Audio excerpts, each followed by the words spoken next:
I'm sure you had a gander at the Louisville, Indiana game at some point. The end of that game, we were just talking about that with Don, and there was no way that while Tom Allen said he won't second guess the call, I will, and so will everybody else, because that call does not get made. And I hate to say this, but if Indiana has a head coach that is a much more offensively minded head coach, that call does not get made. There's no way in the world you're not running a quarterback sneak. I mean, that's got to be 80% on the top of your mind when you're an inch and a half off.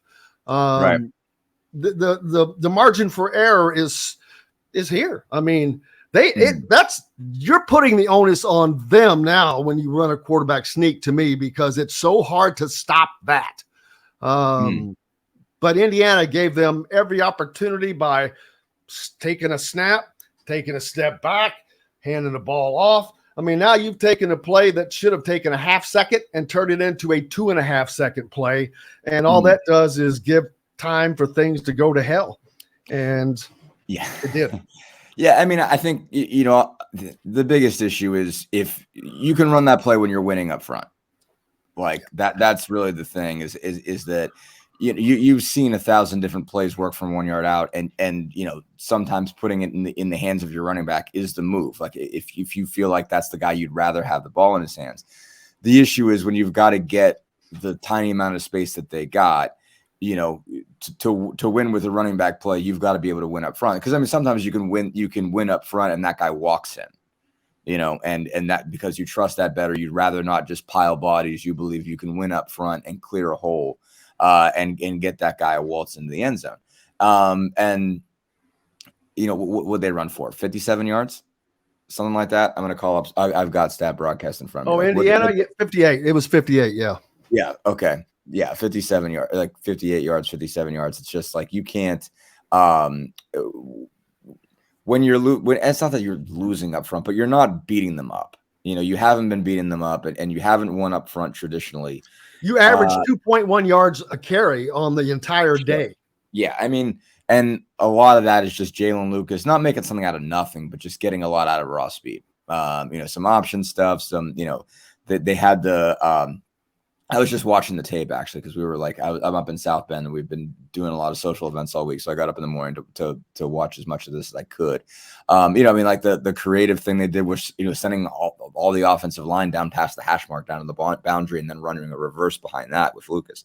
You know, like they had to do creative stuff to get yards on the ground at all. So when you're not winning like that up front, then yeah, it becomes more of a crazy issue. I mean, like they could have, there's other things they could have done. A quarterback sneak would have been a good move. I mean, and obviously in retrospect, every play becomes a better play than what you ran.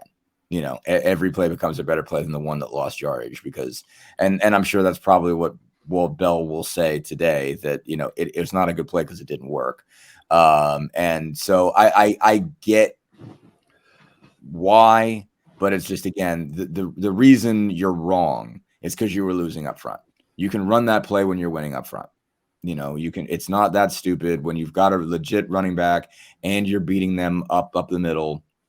If you're getting push, you know, like, then it's not the worst idea if you're trusting your running back to find the hole and find the 1 yard, rather than saying, like, if you're running a quarterback sneak, you're just piling bodies and hoping. You know, so I get that. Quarterback sneak, you've seen it not work. It's not like it works every single time. But it's an issue of you have, when you're not winning up front, you have a little bit more margin for error when you're running that quarterback sneak, and you just push forward, and you don't have to get much. You don't have to clear much space for that to work. So yeah, it's fair to question. Yeah, it's 100% fair to question. It's always fair to question the play that does not work. And now, I would say you got to give them credit for getting themselves back in that position to make that a game.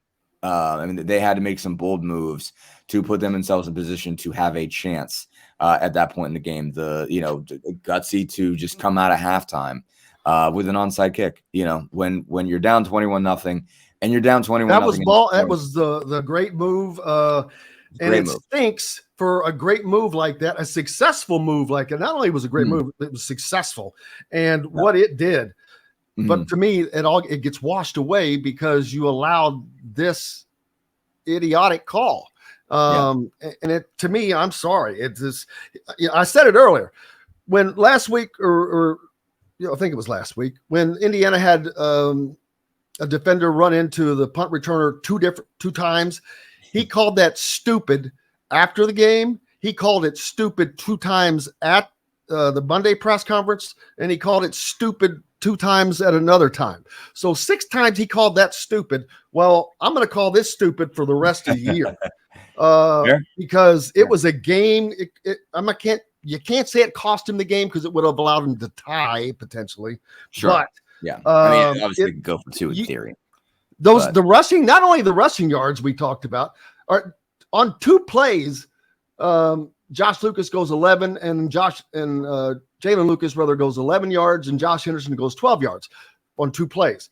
So you take those 23 yards off for their total rushing, and then the rest of the attempts, they average 1.4 yards per game in the entire per carry for the entire game.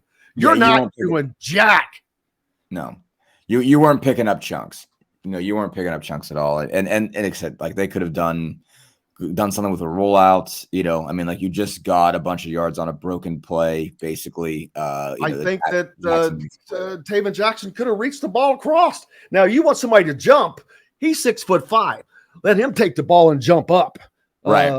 And just reach, just break the plane. It's all you have to do. Sure. It is. They could not have stopped the quarterback. It's harder than it sounds. Well, I know. But they could not have stopped the quarterback sneak. They just would not have. It would have worked all day long. And I just don't know how you don't do. I don't know how you don't call that play. I really don't, especially with all that's on the line. But I take it back to this not being. I don't think Indiana has the best offensive coordinator that they could have, and Tom is not an offensively minded head coach, and that's not his fault. I mean, he's a defensive guy, great defensive mind. I mean, such a good defensive mind. And Indiana, and it shows. I don't know that Indiana has ever been better defensively than they have been while Tom has been here at certain points. Go back to the Mallory era, at least. You go back to the Mallory era, at least. I mean, like they've had, But unless he has a Kalen DeBoer who knows offense, who is just good, these kinds of mistakes keep happening. And I'm like, man, they just can't get it right on offense, whether it's not replacing the offensive line coach in time or whatever, but spinning that wheel, man. Yeah. It's difficult. I mean, like the reason they don't have Kalen DeBoer is not because they didn't want to keep Kalen DeBoer. Like when you get a Kalen DeBoer, he gets a better job fast. I mean, and that's where, he's got a top 10 team and, like got a Heisman Trophy candidate that kind of used to be in Bloomington, but that's another story. Yeah. It's a whole other issue. No, I mean, so, that's kind of, unfortunately, that's where they were as far as who they could get after you had a season like they had in 2021. So they're in a position where they had to go get somebody. And I think there are things that Bell did well in this game. For as much as I don't trust, you could argue against that move. I think there were a lot of things that they did well. I mean, I think you definitely saw growth from Taven Jackson for sure. Obviously there were some issues there, but he hits that big time throw to Camper on that drive. I'm pretty sure it was on that drive, or maybe it was the touchdown drive before that. I mean, but he threw a shot to Camper. I mean, you're seeing real growth week to week from Taven, and that's impressive. So that requires some work on behalf of the offensive coordinator and the offensive coordinator / quarterbacks coach. Like I said, I thought the trick play, basically moving all the offensive line to one side and flipping the reverse to the other side, was an interesting play. And again, I thought there were some good things. I mean, I thought the fact that they got up off the canvas down 21-0 with some busted plays. I mean, like basically when you give up those kinds of just complete breakdowns to fall behind 21-0, a lot of teams fold in that position. And so I'm shocked. Yeah, I gave him. I got to give him credit for that too. I told him. I did like I said. I just did a rush watch of this morning, so like it's different to just sort of gauge, the mood and whatnot when you're hitting fast forward. But again, 21-0, and those and that could have been worse because they had a big broken one that ended up in a missed field goal. as well. So I mean, like there was some bad mistakes early in that half.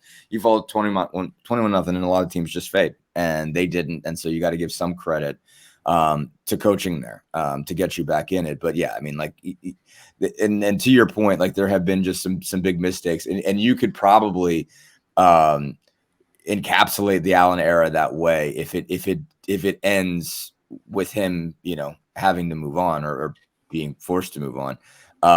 Then you could say like he did a lot of things very, very well, and there were just a handful of mistakes that were, gigantic. Go back to the Gator Bowl. Bowl, in a football sense, were fatal. I don't like to use the word fatal. Obviously, you're talking about, that's a loaded word, but I mean, there's a lot of different games where you can think about one play. Sure. Made the difference. I said, go back to the Gator Bowl, the onside kick that speaking of onside kicks, that got Indiana going in this game, but it cost them against Tennessee in the Gator Bowl a few years ago when everybody in the stadium knew it was coming, apparently, except for Indiana. But it's little things like that have added up over this tenure because if you don't do those, you win that Gator Bowl.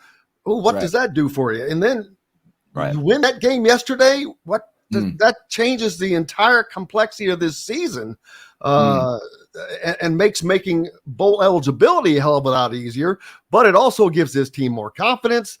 It would have put them at 3 wins already with Rutgers, Maryland, Illinois, Minnesota. I think I'm trying to. Or Wisconsin. 3 wins. Yeah, there's teams winnable games. Multiple Purdue. Speaking of which, we've got to take a break. But when we come back, we'll talk about Purdue. They may be in worse shape. They are very disappointing on the season thus far.